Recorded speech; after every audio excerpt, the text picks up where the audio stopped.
அக்கா அந்த யாரும் விழுந்து கிடக்குறாங்க அக்கா. நல்லா பாரு, நம்மட அப்பா அது. அப்பா அப்பா அப்பா என்னப்பா விழுந்துகிட்ட கிடக்குறீங்க? எழுமுங்க, வாங்க வீட்டுக்கு போவோம். எழுமுங்க அப்பா. என்னப்பா ஏனக்கா இது? அப்பா எழுமுங்க அப்பா, வாங்க எழுமுங்க எழுமுங்க. அப்பா இவ்வளவு நாளைக்கப்பா இதே நினைச்சு திரிக்க போறீங்க? வீட்லயும் பாருல, வீட்டுக்கும் பாருல. அம்மா வர பாவம், அவ உங்களை யோசிப்பாவா தங்கச்சி யோசிப்பாவா? அப்பா நடந்தெல்லாம் நடந்துட்டு விடுங்கப்பா, வாங்க போவோம். விடுங்கப்பா, இவ்வளவு நாளைக்கப்பா இப்படியே கிடக்க போறீங்க? வீட்டை வாரதும் இல்ல நீங்க. அப்படி இல்லப்பா, நீங்க வாங்க. அம்மாவும் பாவம் தானே, நீங்க என்ன செய்ய அப்படி இருக்கா உங்களுக்கு தெரியா? எங்கப்பா நின்னு நீங்க? இப்படித்தான் நான் ரோட்ல கிடந்த நீங்க இவ்வளவு நாளும். நீங்க இந்த பிள்ளைகளை நான் கொண்டு இல்லப்பா, நீங்க வாங்க, யோசிக்காதீங்க. வாங்க, நீங்க எழுமுங்கப்பா, வீட்டை போவோம். வாங்கப்பா. அம்மா நான் எப்படி முடிப்பேன்? நினைக்க மாட்டேன். நீங்க அப்ப வருவீங்கன்னா பாத்துட்டு இருக்கா. எழுமுங்க, நான் வரல, நான் எழுமுங்க. நான் வரல, என்ன புள்ள போனதுக்கு நான் போறேன். வாங்கப்பா, வீட்டை போவோம். இவ்வளவு நாளைக்கு எப்படி எரிக்க போறீங்க? இந்த புள்ள எடுத்து வைத்து எடுத்து வைத்து.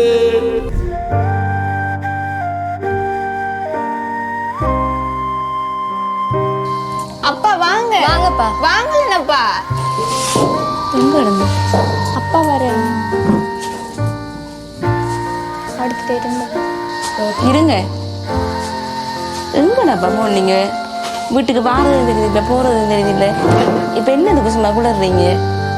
இந்த புள்ளைய நான் கொண்டு நீங்க கொள்ளல, நடந்தது நடந்துட்டு. சரியா, அவளுக்கு வருத்தம் என்னலேருந்து அப்ப இருக்கு. நானும் விட்டுட்டு போயிருக்க கூட வீடு பாக்குறதுக்கு. அழாதீங்க அழாதீங்க, அவள்கிட்ட இல்ல காசு. அழாதீங்க. சரி, நீ என்ன செய்யற? இருக்கிற 2 பிள்ளைகளை நாங்க பார்க்கணுமே. அதை நினைச்சிட்டு 3 மாசமா வீட்டுக்கு வராம நாங்க அங்க இங்க தேடி தீர்றோம் உங்களை. அழாதீங்கடா. அழுது என்னப்பா செய்யற? பைபிளுக்குள்ள காசையை எடுத்து விட்டு குடிச்சிட்டேன். பிள்ளைக்கு மருந்துக்கு வச்சது காசையை கொண்டு குடிச்சிட்ட உள்ள இனி அழுது என்ன செய்ய போகுது? புள்ள வரப்போதா? அழுது ஒரு பெரிய சுனாமி இல்ல. அழாதீங்க, நீங்க அழாதீங்க. எப்படி விட்டுது? சரி, நீங்க பிள்ளை விட்டுட்டீங்க, அதை நீங்க மனசுக்கு இருந்து நாங்களுக்கு சந்தோஷம் தான். 2 பிள்ளைகள் இருக்கு, அதுகள வாழ்க்கையை பார்க்கணும். இனி அதுகளையாவது ஒழுங்கா கரை சேர்ப்பமே. சின்னல இருந்து தெரியும் தானே, ஒரு கிறிஸ்டியன் ஃபேமிலியில பிறந்தோரால் எப்படி வாழ்ந்தன இப்படியானவரா மத்தாக்களுக்கு உதாரணமா வாழ வேண்டியால் எந்த கையால என்ன பிள்ளைய கொண்டு போட்டேன். நீங்க செஞ்ச பிள்ளைய உணர்றது பெரிய விஷயமா? பிள்ளை போயிட்டாள் சரி, ஆனால் நீங்கள் பிள்ளைய உணர்றீங்க தானே, அது போதும் எனக்கு. அது இவ்வளோ காலம் நான் கஷ்டப்பட்டதுக்கு நீங்கள் மனம் திருந்துறது, உங்கள் பிள்ளைய உணர்றது எனக்கு போதும். 2 பிள்ளைலாம் சந்தோஷமா இருக்குங்க. நீங்கள் அதில் பார்ப்பீங்க. சின்ன சிலுவை போட்டு வளர்ந்தால் நான் பாரு எப்படி சின்ன ஒரு பிள்ளையோட வாழ்க்கை வாழ்ந்துட்டேன். நீங்க சிலுவையை போட்டிருக்கிறதால நீங்க என்ன நல்லவனு தெரிய போதா? நல்லவனா? அந்த சிலுவையை கழுத்துல போடுறதுல என்ன இருக்கு? நானும் தங்கத்திலையும் போடலாம், அதுகளுக்கும் தங்கத்துல செஞ்சு போடலாம். அது முக்கியம் இல்லையே. அந்த சிலுவையை சுமந்தவரோட உள்ளத்துல நாங்க சுமக்கணும். எங்களோட மனசுல அவர் இருக்கணும். அவர் பட்ட பாடு, அவர் எங்களுக்கு செஞ்ச தியாகம் எங்களோட மனசுல இருக்கணும். அதுக்கேற்றபடி நாங்க வாழணும். சிலுவை போடுறதுல ஒரு அர்த்தம் இல்லை. இந்த எல்லாரும் சிலுவையை போட்டுடுறாங்க, காதுலையும் போட்டுடுறாங்க, கழுத்துலையும் போட்டுடுறாங்க, எல்லாரும் போட்டுருக்காங்க. அதுக்கு அவங்க எல்லாமே என்ன இயேசு ஏற்றுக்கொண்டு உண்மையா மனம் திருந்தி வாழ்றாங்களா? இல்லை. அது ஒரு ஸ்டைலுக்கு போட்டாமா இருக்கு. நீங்க சிலுவையை போட்டிருக்கிறதுல ஒரு பிரயோசனம் இல்லை. ஆனா இப்ப பாருங்க, நீங்க செஞ்ச பிள்ளைய உணர்றீங்க. உங்களோட கண்ணில இருந்து வார தண்ணீர் அது உண்மையான கண்ணீர் தான், அது பொய் இல்லை. சரியா, கத்தர் உங்களை மன்னிச்சு எங்களுக்கு போகுது. நீங்க திருந்தி வாழ்ந்தீங்க எங்களுக்கு போகுது.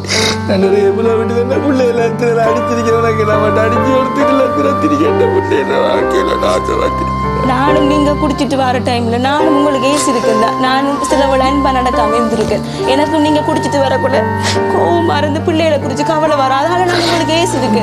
உங்களோட நானும் அன்பு இல்லாம நடந்திருக்கேன். நீங்க என்னையும் தான் மன்னிக்கணும். நானும் உங்களோட அன்பு இல்லாம நடந்தபடியா நீங்க இப்படி போயிட்டீங்களோ தெரியல. ஆனா நீங்க இப்ப மனம் திரும்பிட்டீங்க தானே, அதே எனக்கு அதை நீங்க உண்மையா மனம் திரும்பினா சரி. பிள்ளைகள் ரெண்டையும் பாப்போம் நாங்க ஒழுங்கா.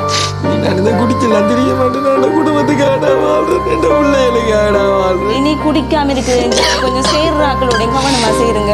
ஒழுங்கா சர்ச்சுக்கு வாங்க, பாஸ்டரை போய் சந்திங்க, அவரோட கொஞ்சம் அட்வைஸ் கேளுங்க, அவரோட நல்ல தலைவர்களோட ஆலோசனை கேட்டீங்கன்னா நல்லா இருக்கு. போய் நீங்க பிள்ளைகளை அப்பாக்கு அந்த பிளேந்தி எடுத்து கொடுங்க, அம்மாவுக்கு ஊற்றி வச்சு நான் கொடுங்க அவருக்கு. அவளும் வேலைக்கு போறா, நீங்க கவலைப்படாதீங்க. குடும்பத்தை ஒரு மாதிரி கொண்டு போகலாம். அது அங்கே வைமா, கர்த்தர் ஏதோ ஒரு வகையில் வழி நடத்துவேன். நீங்க ஒரு நல்ல அப்பாவா, குடும்பத்துக்கு நீங்க தான் தலைவன், உங்களுக்கு தான் நான் மனைவி, அதுக்கு பிறகுதான் பிள்ளைகள். கர்த்தர் அதுக்கு பிறகு நீங்க, அதுக்கு பிறகு நான், அப்படித்தான் குடும்பம் இருக்கணும். குடும்பத்தை நடத்துங்க, கடவுள்கிட்ட ஒப்பு கொடுத்தாங்க, ஜபிச்சு ஒழுங்கா நடங்க. இனி புது வீட்டு பார்த்து போவோம். சரியா கரியா, நம்ம இந்த வீடு நமக்கு நல்ல வீட்டுல போய் அன்றைக்கு நாங்க கொண்டு பார்த்து நாங்க அது ஒரு கணிங்க பாருங்க, பார்த்துடலாம். செய்வோம், பார்த்துக்காதீங்க, நீ யோசிக்காதீங்க, கவலைப்படாதீங்க. சரியா? சரி சரி.